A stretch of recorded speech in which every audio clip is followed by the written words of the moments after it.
Hey, how's it going, everybody? My name is Rob Peters. I am 20 years now into my technical professional career. I started out knowing absolutely nothing, even though I had computing experience. I started in the late 80s on our home computer, which was one of the first Apples to come out. I think it was a Mark II and a Commodore keyboard. It was amazing. Um, but that was where my passion started for technology, and I really had no idea. It wasn't longer that I found myself being um, alone and needing to be with other kids. So I basically went outside and started playing. And I went and played sports. I went and played anything that I could with the kids in the community. And I just, when I had time, I would go home and get back on the computer. And when I was alone, and that was okay too, I would get on the computer and that passed the time. So 20 years later, when I got to college, I started out as an investment banker. And it wasn't at the end of that semester, 2 semesters. I realized that investment banking wasn't for me, and I had to take a long, hard look at what I was doing, where I was going, and really decide what was going to be my future. And really, there was no question for me. All roads led to technology. So I enrolled in SUNY Potsdam in Potsdam, New York, and I started going to class, playing sports, and started down my path of computer science, information systems, and security. And the rest, as they say, is history. Um, Look, I'll be honest. I was not a great student. I was a busy human being at 20. I was playing 2 sports, and the truth is, I was balancing a computer science curriculum, but only to keep playing sports. I was about a 2.3 average student. I was not great by any sense of the word. I just wasn't committed at the time, and that's the truth. Um, the best experience I got was while I was in college. It was, I don't know, 2002, 2003. It was an internship. I got a phone call in the middle of the summer. I pulled off. I can remember it like it was yesterday. I pulled off to the side of the road. I took the call. It was my brother-in-law asking me, "Hey, what are your plans for the summer? And can you be a couple states away by tomorrow?" I didn't have anything going on. And the prospect of having real, technical experience, for a Department of Defense company and contracting, it was a no-brainer for me. So I went.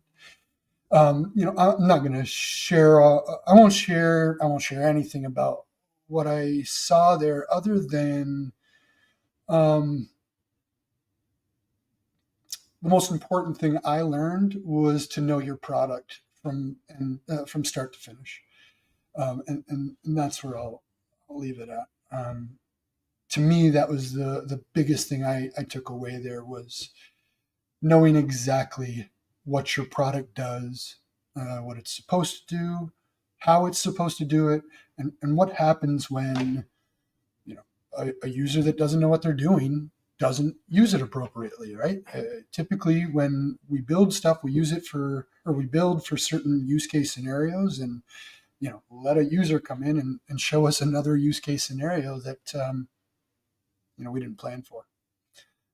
So again, to reiterate, the biggest thing that I took away from that was the ability to know your product from start to finish. And to me, that was cool for me, because I'm curious. I want to know how things work. I'm not going to just take I'm not going to take anybody's answer for it, for that matter. I'll take your word respectfully, and then I'll go look and make sure you're not, feeding me full of shit. Um, and that's just the way it works. I think a lot of us are hardened at this state. 20 years, I know not to, when you get punched in the face, you don't chase the person around in haste just because you got punched in the face. The correct thing to do is to pause, think about exactly what just happened, and think about the correct approach forward. So that was the biggest takeaway I got from that experience. Again, I did not have the luxury of knowing anything. Um, I can type, at that time, I could type really fast without looking at the keyboard. I don't need to look at the keyboard. I can look anywhere. I could type. So the passion of just wanting to learn more was really what got me there. So, brings me back to school. And that time I got back that summer, and finished up school. My last semester, in the last week of school, my father had a massive heart attack and was given 2 weeks to live. And so, for me, I'm the youngest of 11. My family is and was everything at the time. And so that just ended my time in college. I never went back. So I'm 17 credits short. I have 130 credit hours with 103 that are matriculated for a computer science degree. And I just never went back for personal circumstances, but I don't regret it. It was time for me to get serious, and I went and got a job, which takes me out of school and all that stuff. When I got out of school, I ended up moving to St. Petersburg, Florida, with a buddy that I played lacrosse with. He had already moved down. I didn't quite know what I was doing. And when I heard he was down there, I was like, you know what? Let's do this. I went to St. Petersburg and met with the lacrosse community. That's where I met business owners, and the guy that ended up giving me my first job down there, which was a developing job in ASP for a hospitality industry. I don't know, timeshare resale. A kid I played lacrosse with started the business because he bought into a timeshare and then tried to sell it. And we all know how those stories typically tend to turn out. So this particular guy pissed him off so much that he decided to create a company that would actually do what they said. They actually were trying to resell timeshares of people that got themselves in the same situation that he did. So I was pretty lucky to run into him. It wasn't long, and then another friend of mine within the lacrosse community who was working at a bigger company where there were benefits and all that other stuff said, "Hey, we have an open house. You need to get your ass over there." And I did. I went, interviewed to somebody, and was hired on immediately in the first interview. It was a technical support role of some sort, third-party credit card processing. So we were building credit card machines. Um, Took me 30 days to get through the um, training course. It was a hands-on training course. You still open the three-ring binders, and we only had one, so you're passing around a three-ring binder for 8, 9, 10, 10 of us. It was absurd. So immediately my mind went to, I can make this electronic, and I did. Um, the first thing I did once I got out of the training course was start to write my own instructions down. And, our instructions were a three-ring binder. So as soon as I had written my instructions, pretty much everybody else wanted them and was using them pretty quickly. So within the first 90 days, I was promoted to lead, and then I was training the training and training and up training of the new hires and those types of things. It wasn't long after that they asked me to create a training course, and the documentation and all that stuff that comes with that. And so, my first experience, outside of the coding job I had for 7, 8 months, um, was about documentation, and that quickly turned into leadership for me. Once I documented the process, shared the process, and then I trained people on the process, and that led to the lead job. And so I was then hiring and firing and trying to figure out the management side of things as I'm learning technology and juggling, everything else I had going on in my life in the, your early 20s. I think I might have been 25 or 20, maybe 26 at the time. So I took over the lead there. And from there, at some point, I forget what happened. I think we got bought out. The company's name was Certegy in St. Petersburg, and then we got bought out by Fidelity National Information Services. And so, the moment we got bought out, Fidelity came in, and they put metrics on the call times of our representatives. And I think our calls were 15, 17, 20 minutes. Nobody's watching what you do. Take your time, make sure everything got fixed. But there's nobody watching your metrics until I got started. We set a rudimentary goal, and I don't think they thought I was going to be able to meet it. 10 times a month for 22 associates. I mean, that's a lot of touches.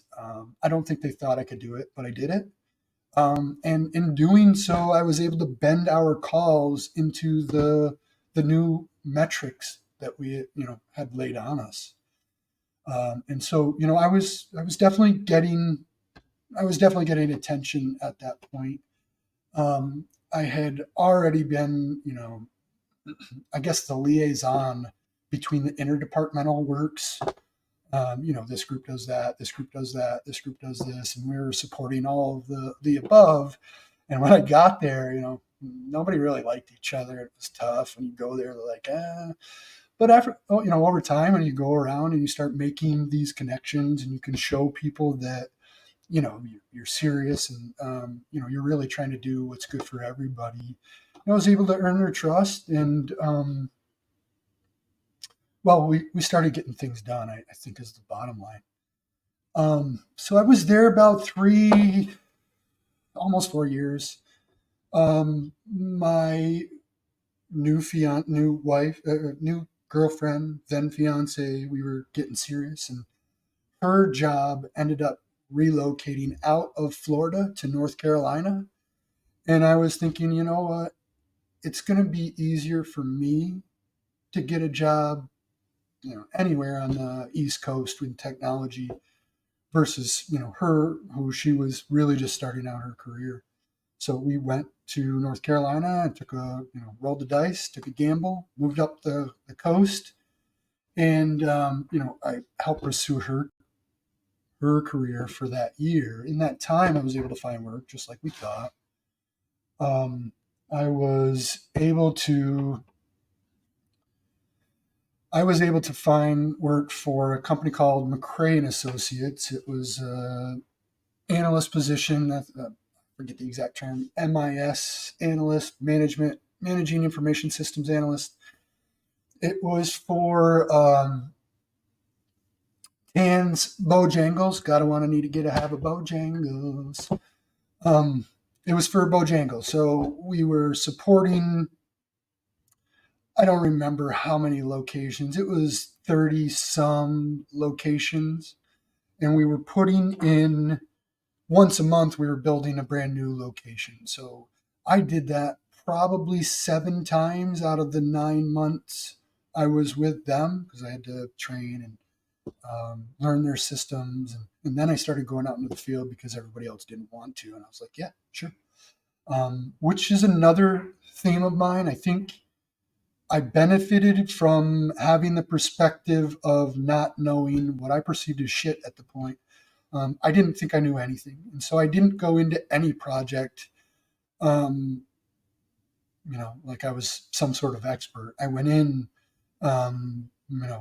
letting them know, look, I'm very much learning. I'm a hard worker. I bring my lunchbox with me.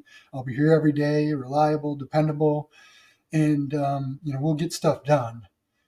And that's I think that was the reputation I ended up leaving when I left there. Um, I left there because I found out my wife and I found out we were having our child. So we ended up moving further up the state to New York, which is where I'm from, and just being closer to family. So when I got there, we had both just left. Felt like we just left Florida. Left our job. Well, I left my job. She kept hers. We moved up with her, had insurance and stuff. And then we found out we were going to have a child, and we both left our jobs and started fresh at zero.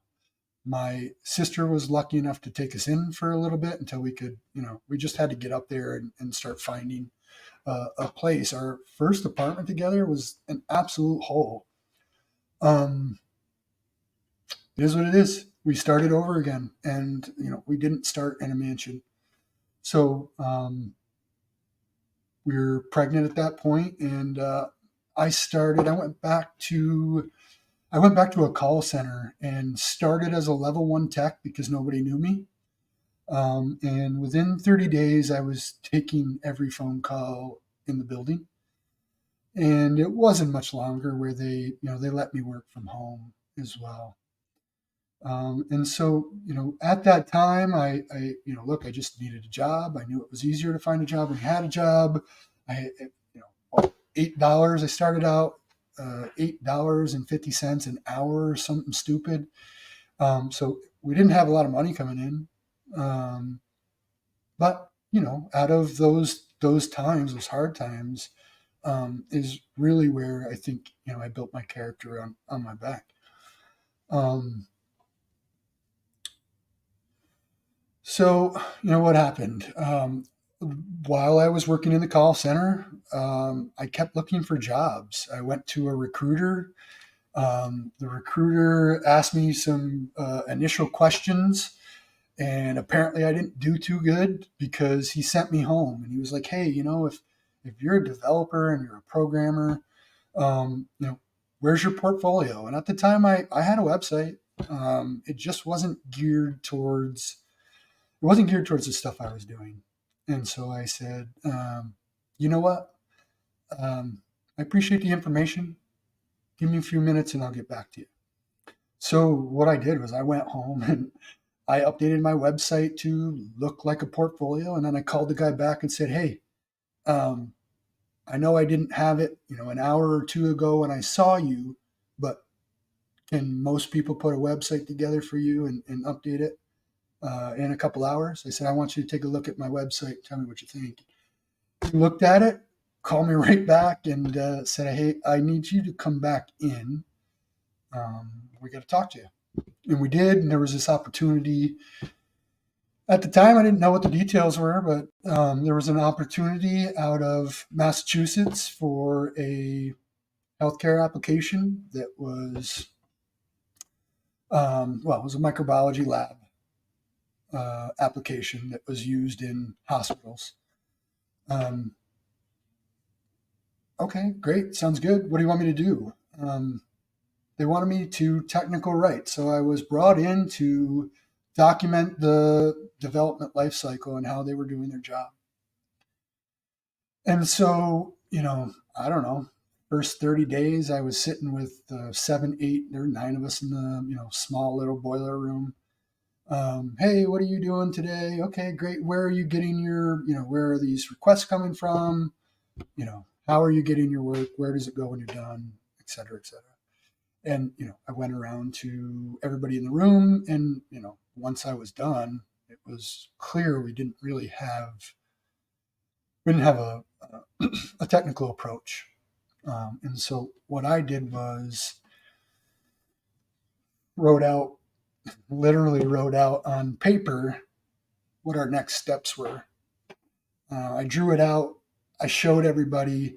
We would have continually updating meetings. This is what I'm doing. This is what we're doing. We standardized the CI/CD pipeline for them, standardized services. We were able to move everything up to the cloud so that all of us as a team were, sitting side by side and next to each other instead of being dependent on somebody giving me a task, somebody checking my work, somebody answering my question. Um, we were no longer dependent on someone else to do something. We were all now had the ability to, get in and do our own stuff without, um, without the bottlenecks and all that other fun stuff that, we're all dealing with. So, um, that was like my first 3 to 6 months. I spent documenting the processes and procedures. I spent updating and rewriting new procedures, and then building out the infrastructure that we were going to use going forward. We made the migration into a VPS. I think in the time we might have used Emotion Hosting or Rackspace. Rackspace sounds right. But it wasn't a big box AWS. AWS had, so many bad reviews at the time. Cloud was just so immature. Um, we just chose one that had a good reputation. I believe it was Rackspace at this point. Um, yeah, I'm certain at this point it was Rackspace. We ended up changing to InMotionHost, and then we got to AWS eventually. But that's only why I'm confused on the details. 12 years starts to wave in and out. Uh, so that was my initial experience with Hunet, and that's how I got to Hunet. I ended up getting back to the recruiter story. He called me back and said, "Hey, I need you to, I want you to come back over. We want to talk to you. I have this job opportunity, but it's going to be different. I'm going to interview you to a video camera, and we're going to send it off to the hiring manager." So I did. He asked me every question they could think of, and I offered I offered excuse me I answered honestly. I didn't have the luxury of knowing everything, and that was just the truth at the time. I did not have the luxury of knowing everything. I had experience. I had built new infrastructure, uh, ran cables through the walls, through conduits, terminated the ends, tested the cash registers, the machines, the security cameras, made sure all the data was going back to the brain at the headquarters.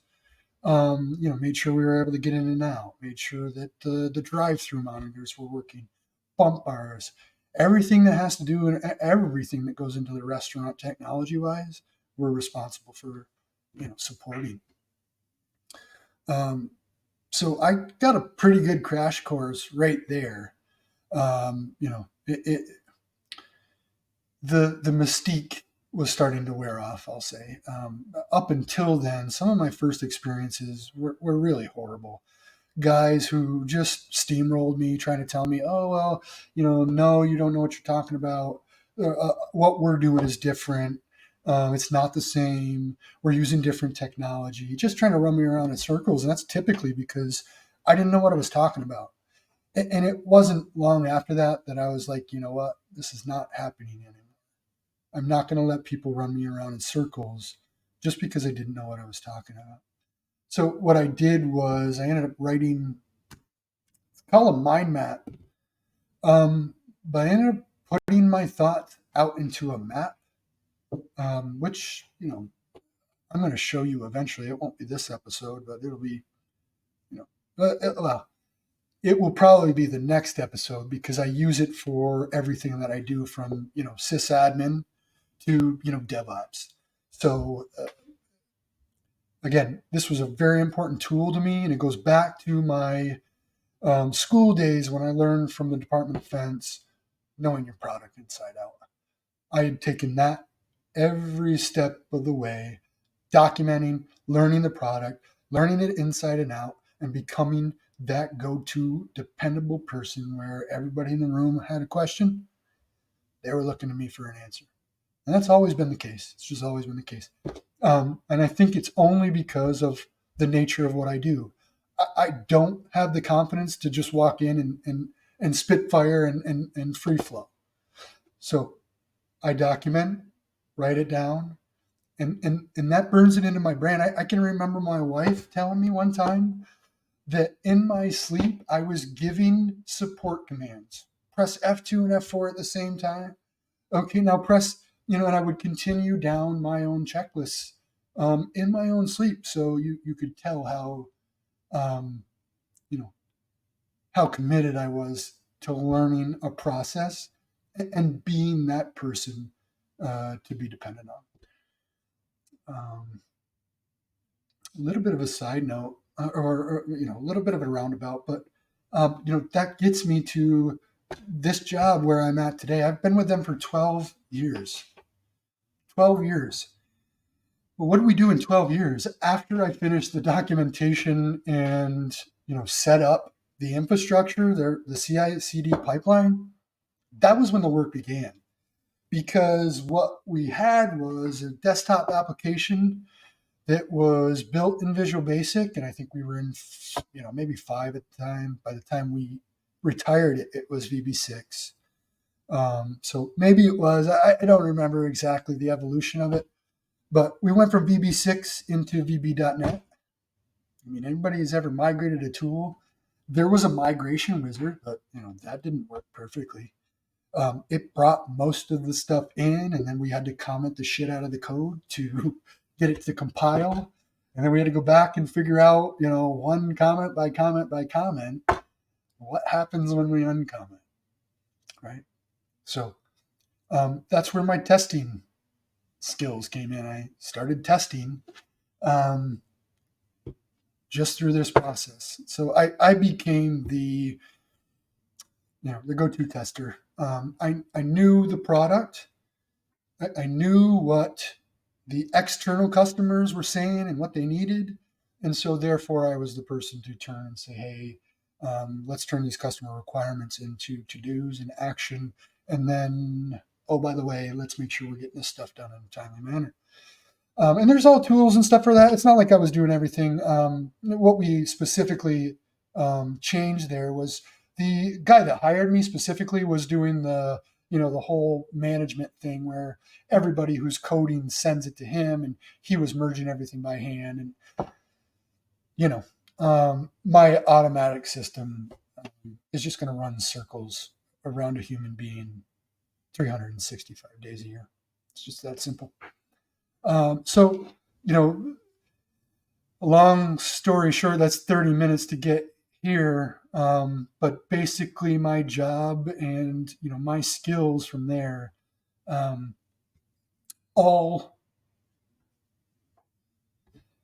they all pivot around documentation, storyboarding, understanding a process from start to finish.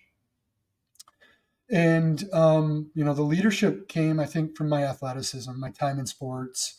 I was 6 foot early. And so, I guess they call it a natural leader. I think people just looked up to me literally and were looking for answers at the time. And I don't think that ever changed. 6'3" today. So that's where I get the team play. That's where I look. In a team environment, you're only as good as your weakest link. So the best thing you can do is bring that weakest link up to the top of the food chain, in my opinion. So that's what I try and do. I didn't talk about how, I told you about how I managed 22 people, but I didn't tell you about how I did that. How I did that was with using the philosophy of partners and accountability. I learned from my manager through discussions about this philosophy, and basically, it's a way to have a conversation with your people, right? These guys are human beings living a life. coming into work. A lot of them may or may not want to come into work. They have every reason in the world to not come. And, you know, what this does is it creates a conversation um, with your staff, with your people, so that you can earn trust, right? Why is it that you're coming to work today? Do you love this job? Do you hate this job? Are you, I don't know, avoiding a significant other? Do you not have any other place to go? Believe me, believe it or not, those are all those are all valid things. I won't share specifically, but basically these people just wanted someone to be in their corner. I listened, and in return, they showed up to work on time and did a good job just because I gave a shit. And that taught me a lot. It did. So that's how I achieved that. And again, it never left me. I've always, I believe, been a piece of people person, and so naturally being nice and helping, um, it's not really a job or work for me. I'm happy to do this stuff. Well, anyways, um, that's a long 30-minute introduction about who I am and how I got here. I did not touch on any of the security stuff. I'm going to save that. I want to start with the nuts and bolts. You got a little taste of who I am as a person, and a speck of the information I'm about to give. So I hope you like this. I hope you come back. The next one will be more nuts and boltsy. What is a computer? Why do we use computers? Why do we have computers? Um, how do we have computers? Electricity. How is electricity important? Right? Um, the components of a computer. I think all that is super important. I see everybody out in the pen testing space, red team. I like it. Everybody wants to break shit. That's great. But that's not our job as ethical hackers. Our job as ethical hackers is to fix the problem you broke. So if you can't build it, secure it, harden it, I want to know why you're breaking it in the first place. It's not that difficult. To me, I think you need to be when you're starting, you need to be on the side of building, securing, hardening, because you learn all of the different components, how they work together, why they work together, where the magic is, and where the magic is not. Okay? There's a lot of talented people out there on the edge breaking shit. Where the value is teaching the businesses how to fix the shit you broke. Okay? And so that's where we're going to go with this tutorial, or with whatever I do. I want to focus on getting people.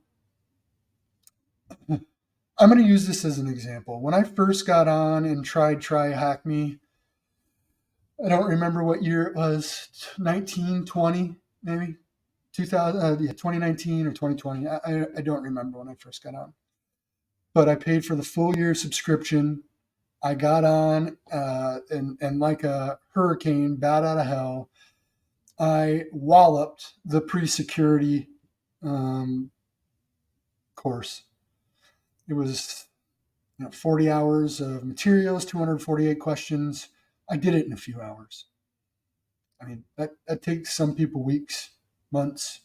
I don't know. I've seen people on there for years. I did it in a few hours.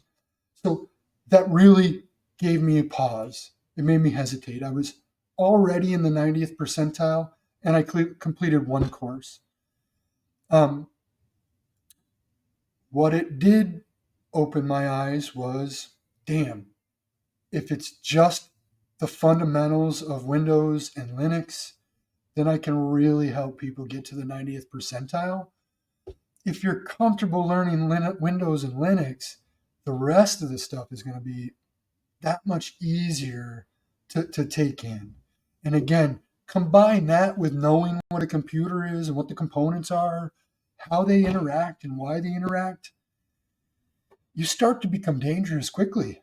And I don't think I knew how dangerous I was at that point. I had always been the person um, who didn't believe I actually knew anything until it turned out, wow, somehow I turned the corner and I didn't realize it. I had completely turned the corner. Um, again, um, I'm going to leave this here. I hope that was enough to introduce myself and say hi. Um, the next ones are going to get gradually more and more um, technical by nature. Uh, I've got 4 Raspberry Pi 5. What else? I've got 5 machines right here. We can broke some of these are broken, and I fixed them just to get them up and running again, and I turned them into pen testing labs. Um, you don't have to spend a lot of money. You don't have to pay thousands of dollars for training to get the information. I didn't spend a penny. And I think that's what shocked me when I hit Triacme is with all the free stuff I had exhausted, I'd done pretty well for myself. And again, I've only completed a few other rooms since the pre-security certificate that I got. But damn, I'm going to do that myself. That's for me personally. That's for me personally. What I'm going to try and do for everybody else here is help you get into the 90th percentile. And that's just focusing on Windows and Linux. It's pretty easy in my mind. You got to use it, repeat, and burn it into your brain. But once you become comfortable with that stuff, then you can move on to, what is the CVE, right? What is MITRE ATT&CK, right? Because we're going to start throwing some really, really complex stuff at you quickly. And I think that's how people get turned around, right? We're looking and talking about all this stuff. The example I use is like a tree, right? The canopy of a jungle. We have these conversations about all of this stuff as if we're on top of the canopy looking down, right? You can't see the jungle floor, right? You can't see the roots of the trees, right? So what I'm going to do is deroot the tree. I'm going to tip it upside down, and I'm going to show you the root system. I'm going to show you how electricity, motherboards, systems, how all of that works together so that we have these computers, so that we can have, high-speed internet instead of dial-up, so that we can have mobile phones instead of telephones, right? Anyways, that's my soapbox for today. I hope you guys come back, and I really hope you enjoyed it. I look forward to meeting everybody, anybody that has questions. I will do my best to get you guys comfortably into the 90th percentile, because after that, you don't need me. You will not need me anymore. And I truly believe that. So until next time, keep your head up.